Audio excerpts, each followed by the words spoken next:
Salam sehat dan damai sejahtera untuk kita semua. Di sini kembali lagi dengan saya, Dini dari Gita Marlina Parapat dari Universitas Prima Indonesia, Prodi Akuntansi. Sekarang dalam semester 2. Baiklah teman-teman, pada kali ini saya membawakan tentang sistem pengendalian intern pada topik 6 di mata kuliah Sistem Informasi Akuntansi. Baiklah teman-teman, sekarang yang pertama dia ada ancaman atas sistem informasi akuntansi. Ancaman pertama yang dihadapi perusahaan adalah kehancuran karena bencana alam dan politik. Seperti yang pertama, kebakaran atau panas yang berlebihan. Yang kedua, banjir, gempa bumi. Yang ketiga, badai angin dan perang. Ancaman kedua bagi perusahaan adalah kesalahan pada software dan tidak berfungsi sinyal peralatan seperti yang pertama, kegagalan hardware. Ancaman ketiga bagi perusahaan adalah tindakan yang tidak disengaja, seperti kecelakaan yang disebabkan kecerobohan manusia. Kesalahan tidak disengaja karena teledor, kehilangan atau salah meletakkan. Kesalahan logika, sistem yang memenuhi kebutuhan perusahaan. Kesalahan atau terdapat kerusakan pada software. Kegagalan sistem informasi, gangguan dan fluktuasi listrik, serta kesalahan pengiriman data yang tidak terdeteksi. Ancaman yang keempat yang dihadapi perusahaan adalah tindakan disengaja seperti sabotase, penipuan komputer, dan penggelapan. Para teman-teman, sekarang kita masuk ke dalam mengapa ancaman-ancaman siap meningkat.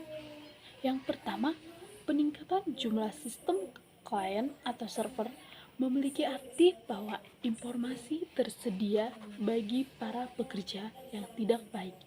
Yang kedua, oleh karena LAN dan sistem klien atau server mendistribusikan data ke banyak pemakai, mereka lebih sulit dikendalikan daripada sistem komputer utama yang terpusat. Yang ketiga, WAN memberikan pelanggan dan pemasok akses ke sistem dan data mereka satu sama lain, yang menimbulkan kekhawatiran dalam hal kerahasiaan. Subtopik yang ketiga yaitu tentang tinjauan menyeluruh konsep-konsep pengendalian internal adalah rencana organisasi. Dan subtopik yang ketiga yaitu tinjauan menyeluruh konsep-konsep pengendalian. Pengendalian internal adalah rencana organisasi dan metode bisnis yang dipergunakan untuk menjaga aset, memberikan informasi yang akurat dan handal, mendorong dan memperbaiki efisiensi jalannya organisasi, serta mendorong kesesuaian dengan kebijakan yang telah ditetapkan. Nah, teman-teman, sekarang kita masuk ke dalam subtopik yang keempat yaitu tentang klasifikasi pengendalian internal. Prosedur-prosedur pengendalian khusus yang digunakan dalam sistem pengendalian internal dan pengendalian manajemen mungkin dikelompokkan menggunakan 4 kelompok pengendalian internal. Yang pertama, pengendalian untuk pencegahan, pengendalian untuk pemeriksaan, dan pengendalian korektif. Yang kedua, pengendalian umum dan pengendalian aplikasi. Yang ketiga, pengendalian administrasi dan pengendalian akuntansi. Yang keempat, pengendalian input, proses, dan output. 5 komponen model pengendalian internal JOSO yang saling berhubungan.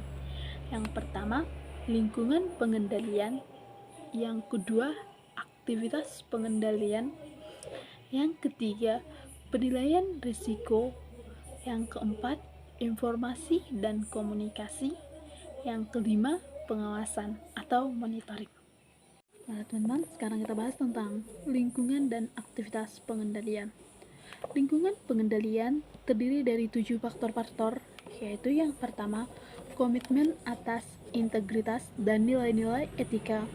Yang kedua, filosofi pihak manajemen dan gaya beroperasi. Yang ketiga, struktur organisasional.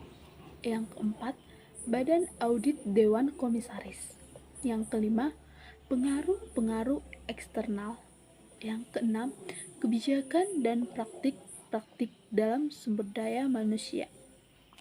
Yang ketujuh, metode untuk memberikan otoritas dan tanggung jawab. Secara umum, prosedur-prosedur pengendalian termasuk dalam satu dari 5 kategori berikut ini, yaitu yang pertama, otorisasi transaksi dan kegiatan yang memadai. Yang kedua, pemisahan tugas, desain, dan penggunaan dokumen serta catatan yang memadai. Yang ketiga, penjagaan aset catatan yang memadai. Kelima, pemeriksaan independen atas kinerja. Oke, baiklah teman-teman. Sekarang kita masuk kepada ringkasan materi sistem pengendalian internal. Sistem pengendalian internal suatu perencanaan yang meliputi struktur organisasi dan semua metode dan alat-alat yang dikoordinasikan yang digunakan di dalam perusahaan dengan tujuan untuk menjaga keamanan harta milik perusahaan, memeriksa ketelitian dan kebenaran data akuntansi, mendorong efisiensi, dan membantu mendorong dipatuhinya kebijakan manajemen yang telah ditetapkan. Dari definisi di atas, dapat kita lihat bahwa tujuan adanya pengendalian intern yang pertama, menjaga kekayaan organisasi. Yang kedua, memeriksa ketelitian dan kebenaran data akuntansi. Yang ketiga, mendorong efisiensi. Dan yang keempat, mendorong dipatuhinya kebijakan manajemen. Dilihat dari tujuan tersebut, maka sistem pengendalian intern dapat dibagi menjadi dua, yaitu pengendalian intern akuntansi atau preventive control dan pengendalian intern administrasi atau feedback control. Pengendalian intern akuntansi dibuat untuk mencegah terjadinya inefisiensi yang tujuannya adalah menjaga kekayaan perusahaan dan memeriksa keauratan data akuntansi. Contoh, adanya pemisahan fungsi dan tanggung jawab antar unit organisasi. Pengendalian administratif dibuat untuk mendorong dilakukannya efisiensi dan mendorong dipatuhinya kebijakan manajemen atau dikerjakan setelah adanya pengendalian akuntansi. Contoh, pemeriksaan laporan untuk mencari penyimpangan yang ada untuk kemudian diambilnya suatu tindakan. Elemen pengendalian internal. Yang pertama, lingkungan pengendalian. Yang kedua, sistem akuntansi. Dan yang ketiga, prosedur pengendalian. Lingkungan pengendalian. Lingkungan pengendalian dari suatu organisasi menekankan pada berbagai macam faktor yang secara bersamaan mempengaruhi kebijakan dan prosedur pengendalian. Filosofi dan gaya operasional manajemen. Filosofi adalah seperangkat keyakinan dasar yang menjadi parameter bagi perusahaan dan karyawannya, atau menggambarkan apa yang seharusnya dikerjakan dan yang tidak dikerjakan. Gaya operasional mencerminkan ide manajer tentang bagaimana kegiatan operasi suatu perusahaan harus dikerjakan, atau filosofi perusahaan dikomunikasikan melalui gaya operasi manajemen. Struktur organisasi.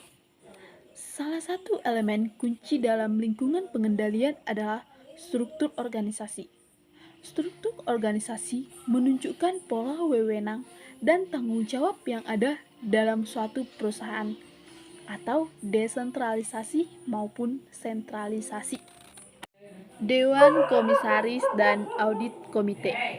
Dewan Komisaris merupakan penghubung antara pemegang saham dengan pihak manajemen perusahaan. Pemegang saham mempercayakan pengendalian atas manajemen melalui Dewan Komisaris. Jadi, semuanya tergantung dari Dewan Komisaris. Komite audit dibentuk oleh Dewan Komisaris untuk melaksanakan pengawasan terhadap pelaksanaan pengendalian operasional perusahaan. Metode pendelegasian wewenang dan tanggung jawab. Metode pendelegasian wewenang dan tanggung jawab mempunyai pengaruh yang penting dalam lingkungan pengendalian. Biasanya, metode ini tercermin dalam suatu badan organisasi. Metode pengendalian manajemen. Lingkungan pengendalian juga dipengaruhi oleh metode pengendalian manajemen. Metode ini meliputi pengawasan yang efektif atau melalui peranggaran, laporan pertanggungjawaban dan audit internal. Kebijakan dan praktik kepegawaian. Kebijakan dan praktek yang berhubungan dengan perekrutan, pelatihan, evaluasi, penggajian, dan promosi pegawai mempunyai pengaruh yang penting dalam mencapai tujuan perusahaan, sebagaimana juga dilakukan dalam meminimumkan risiko. Pengaruh ekstern. Organisasi harus mematuhi aturan-aturan yang dikeluarkan oleh pemerintah maupun pihak yang mempunyai jurisdiksi atau organisasi. Hal tersebut sangat berpengaruh pada pengendalian intern perusahaan. Sistem akuntansi. Sistem akuntansi tidak hanya digunakan untuk menghasilkan laporan keuangan saja, tetapi menghasilkan pengendalian manajemen. Prosedur pengendalian. Prosedur pengendalian merupakan kebijakan dan aturan mengenai kelakuan karyawan yang dibuat untuk menjamin bahwa tujuan pengendalian manajemen dapat tercapai. Pembagian tugas. Pembagian tugas memisahkan fungsi operasi dan penyimpanan dari fungsi akuntansi atau pencatatan. Dan suatu fungsi tidak boleh melaksanakan semua tahap satu transaksi. Dengan memisahkan fungsi operasi dan penyimpanan dari fungsi pencatatan, catatan akuntansi yang disiapkan dapat mencerminkan transaksi yang sesungguhnya terjadi pada fungsi operasi dan fungsi penyimpanan. Jika semua fungsi ini disatukan, akan membuka kemungkinan terjadinya pencatatan transaksi yang tidak sebenarnya terjadi, sehingga informasi akuntansi yang dihasilkan tidak dapat dipercaya kebenarannya, dan sebagai akibatnya, kekayaan organisasi tidak terjamin keamanannya. Dokumen dan catatan yang memadai. Prosedur harus mencakup perancangan dan penggunaan dokumen dan catatan yang memadai untuk membantu meyakinkan adanya pencatatan transaksi dan kejadian secara memadai. Selanjutnya, dokumen dan catatan yang memadai akan menghasilkan informasi yang teliti dan dapat dipercaya mengenai kekayaan, utang, pendapatan, dan biaya suatu organisasi, atau biasanya dilakukan berdampingan dengan penggunaan wewenang secara tepat.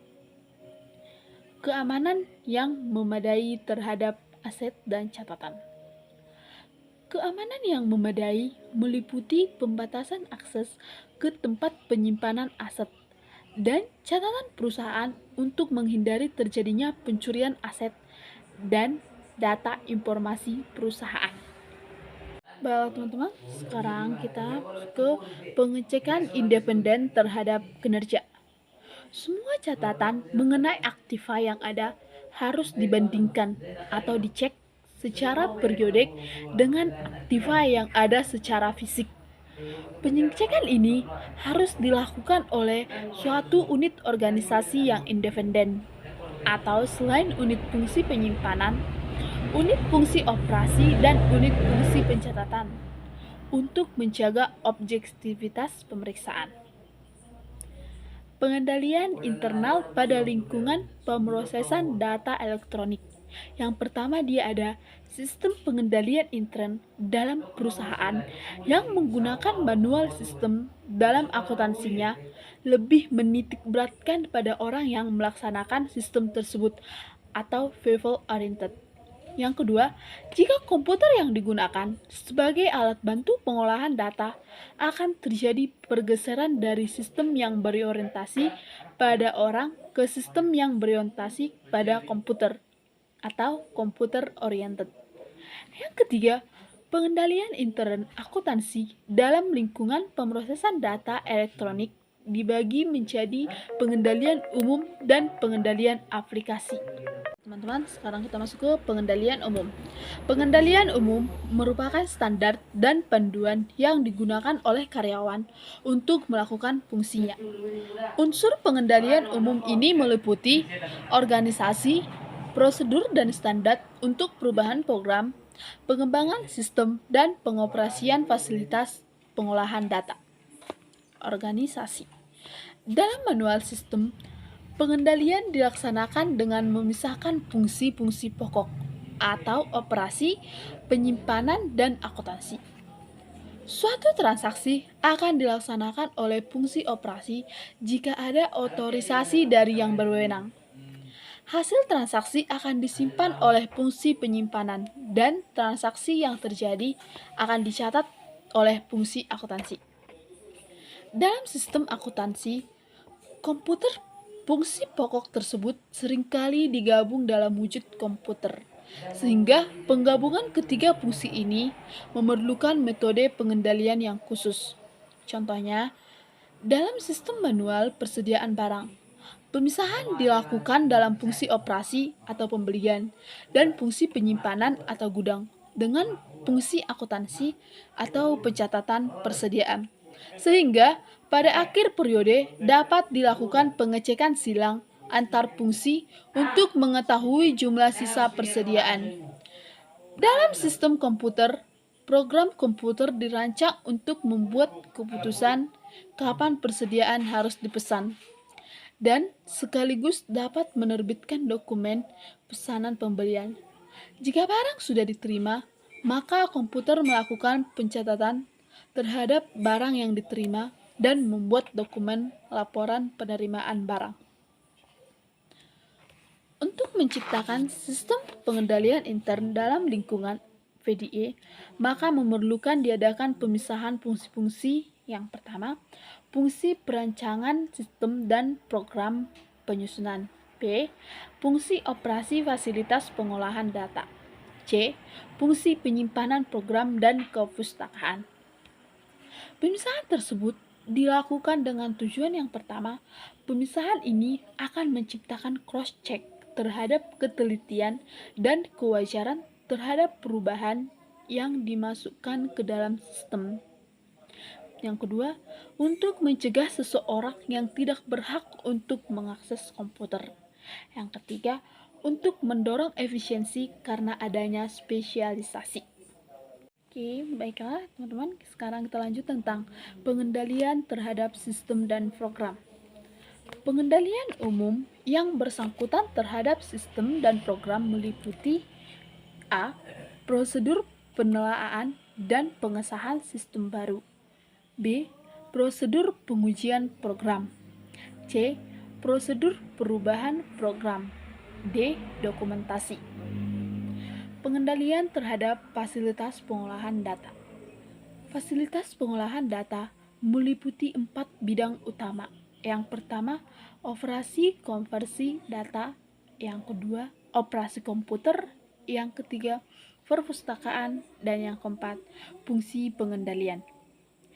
Kegiatan konversi data terdiri dari pengubahan data dari dokumen sumber ke dalam bentuk yang dapat dibaca komputer, baik dengan metode batch maupun online processing. Pengendalian terhadap operasi komputer meliputi akses ruangan komputer yang terbatas, pembuatan instruksi yang jelas mengenai perubahan data dokumen sumber menjadi menchat readable from, password yang digunakan untuk mengatur penggunaan komputer. Pengendalian terhadap arsip data dan program yang disimpan harus dilakukan oleh karyawan perpustakaan dalam tempat yang baik terlindungi dengan baik, meliputi prosedur dalam penyimpanan, penjagaan keamanan fisik terhadap arsip komputer, prosedur pembuatan backup, pengendalian terhadap penggunaan arsip yang disimpan dalam perpustakaan. Baiklah teman-teman, sampai di sini penjelasan tentang sistem pengendalian internal SIA. Teman-teman, semoga penjelasan tadi dapat bermanfaat bagi teman-teman. Terima kasih sudah menonton. Salam sejahtera dan salam sehat untuk kita semua. Kembali lagi dengan topik selanjutnya. Jangan lupa di like, subscribe, and share. Terima kasih dan sampai jumpa. Bye-bye.